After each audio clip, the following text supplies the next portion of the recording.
Good morning. I'm Janice McWilliams, and I serve as an elder here. And I know some of you are probably a little let down that Jeremy's first week here is not his first week preaching. He will be preaching on Kickoff Sunday next week. Many of you know that at this stage in my life, one of the things I'm experiencing is the empty nest.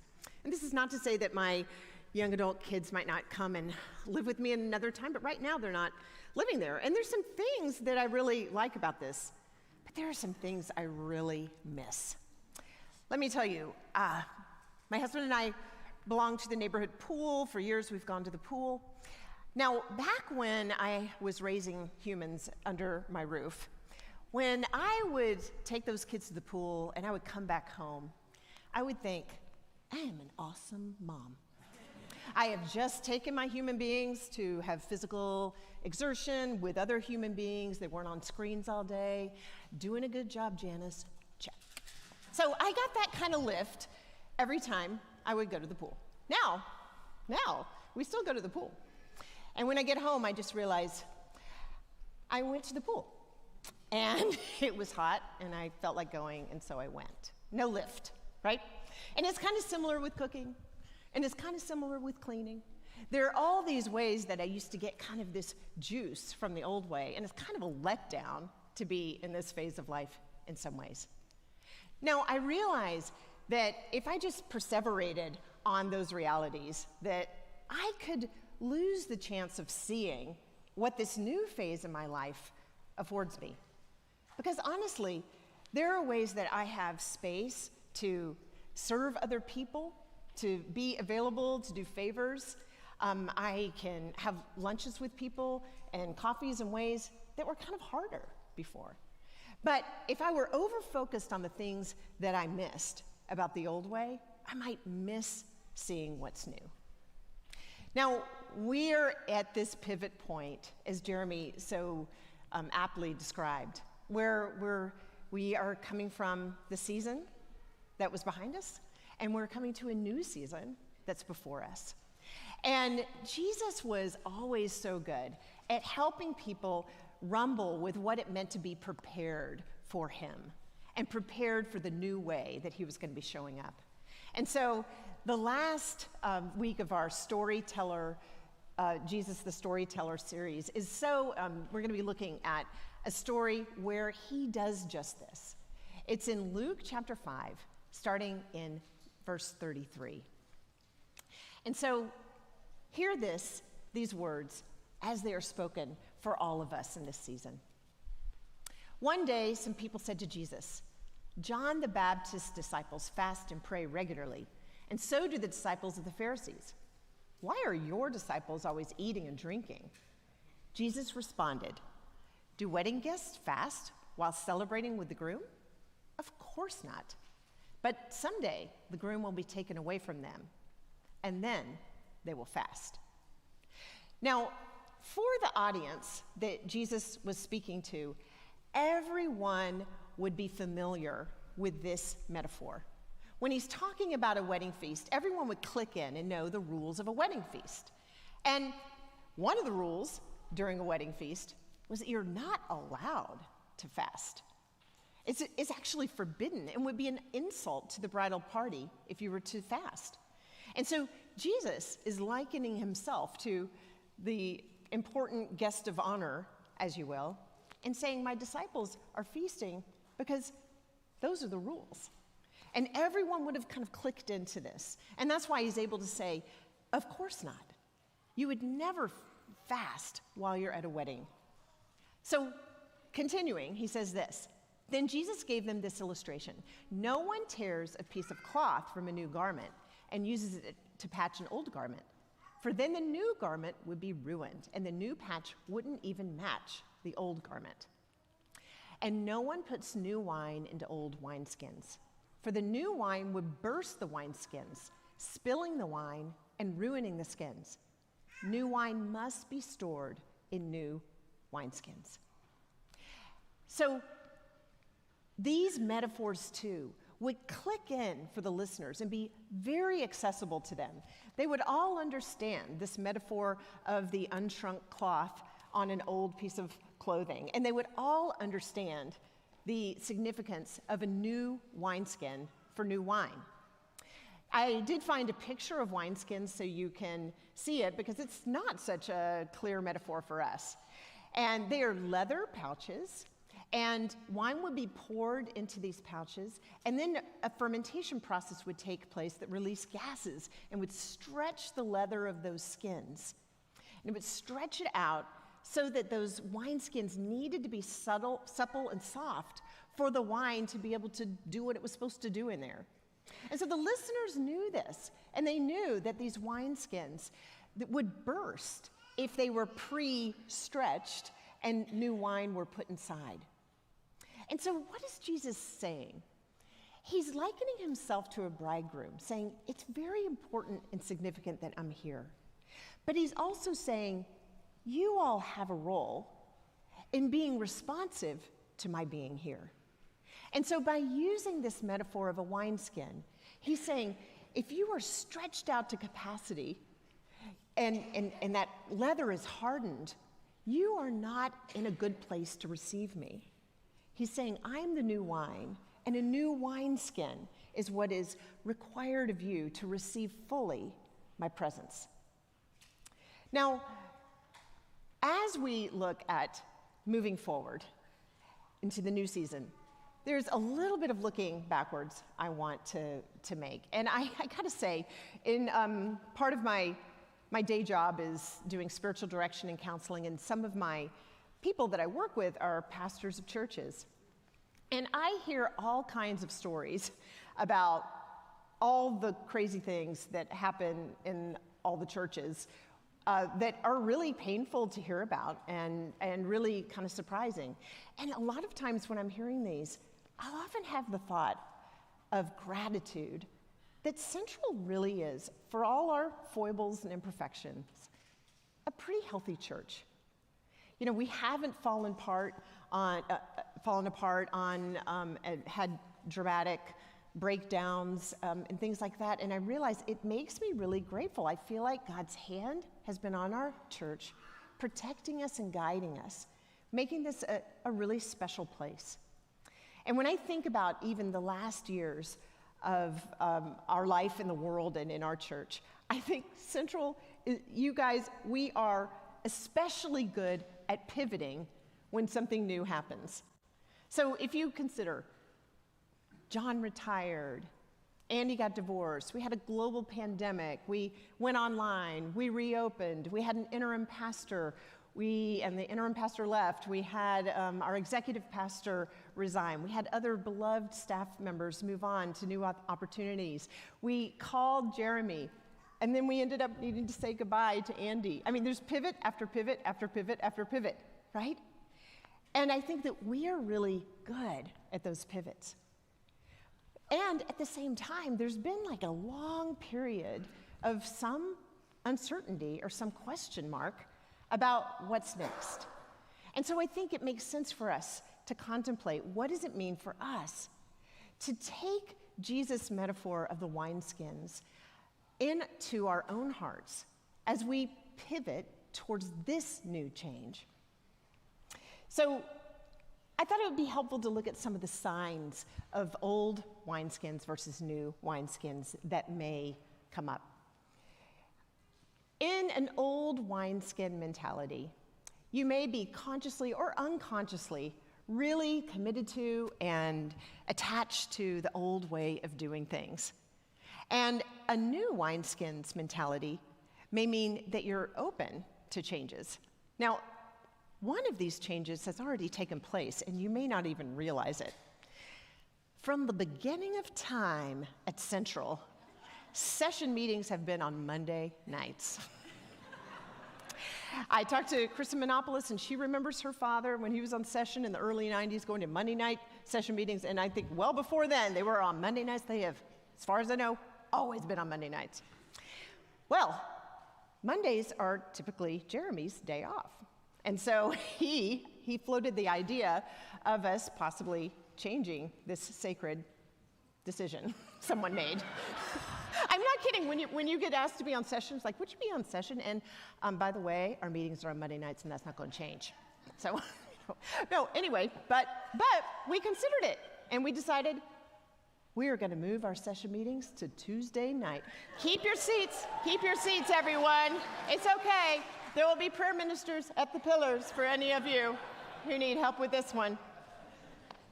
But it's amusing, but seriously, churches have fallen apart over less. So when we are noticing the things that start to change, because we will have a new pastor, we might, feel a little ruffled. We might feel a little skeptical.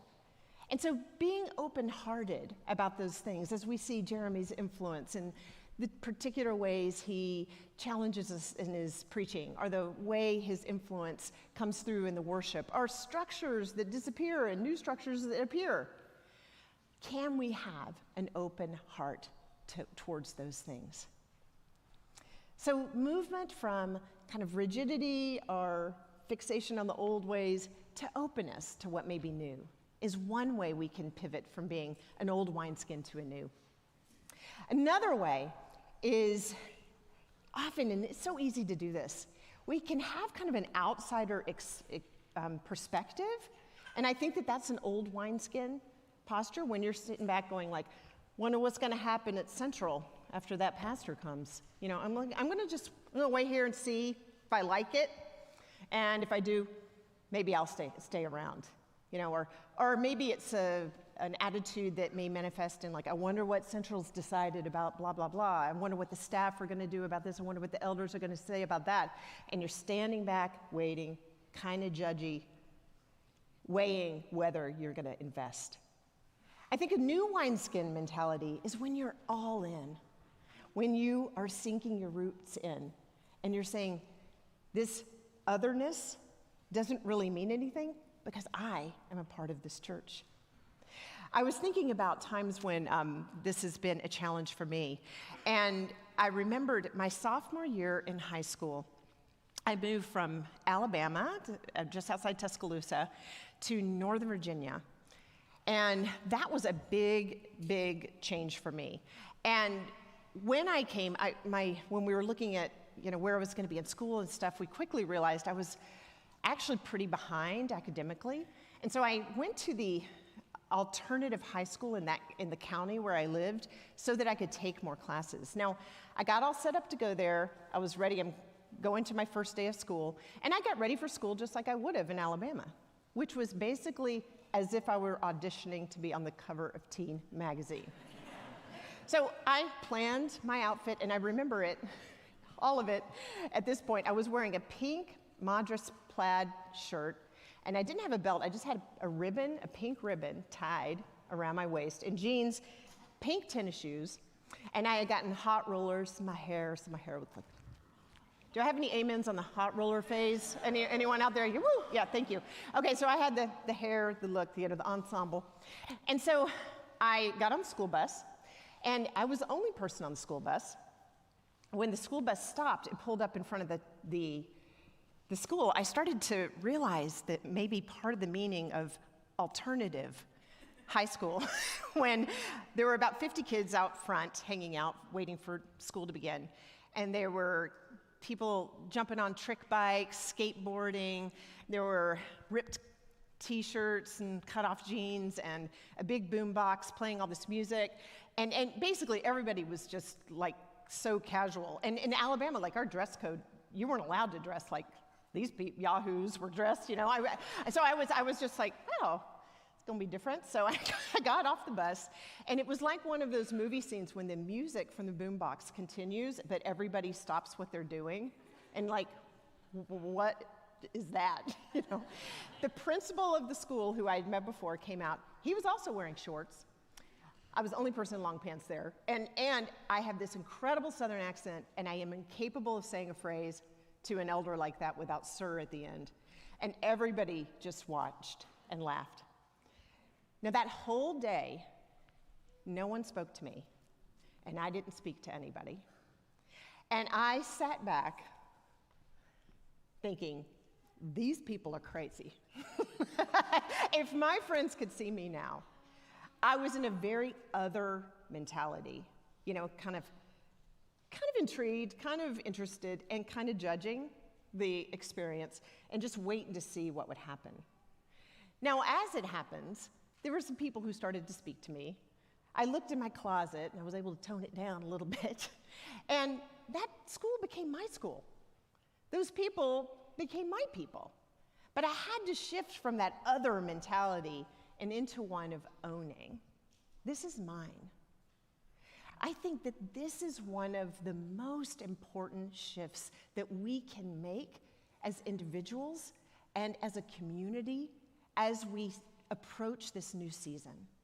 One from that kind of skeptical, I'll wait and see, to I'm all in. I'm here. This is my church, and this is my story.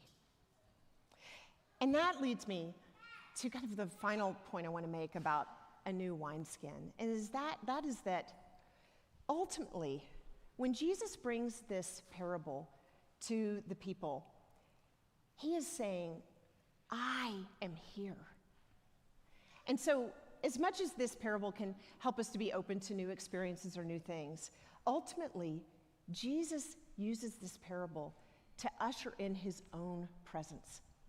So, Jesus is here. And we're invited to expect and hope for more.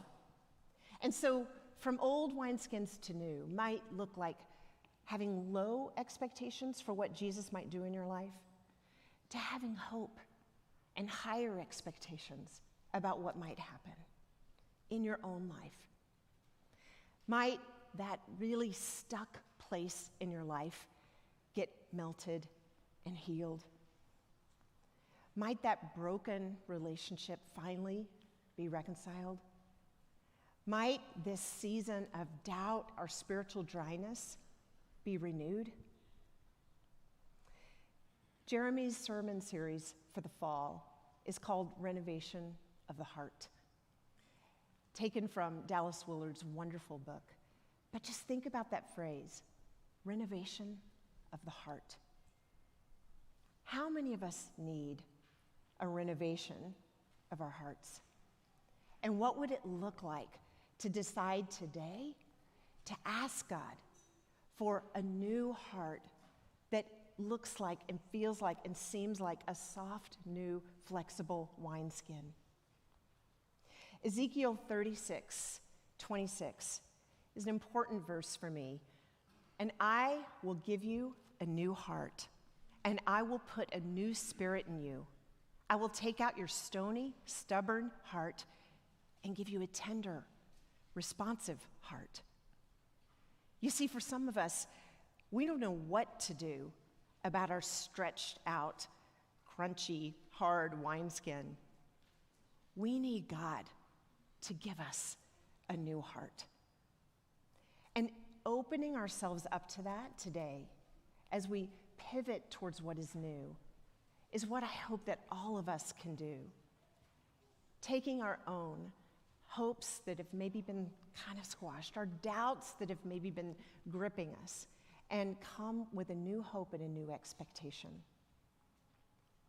When I close here, we're going to have a song that Ryan's going to sing for us in reflection, and so this is a time for you to create space in your own heart as we prepare for communion.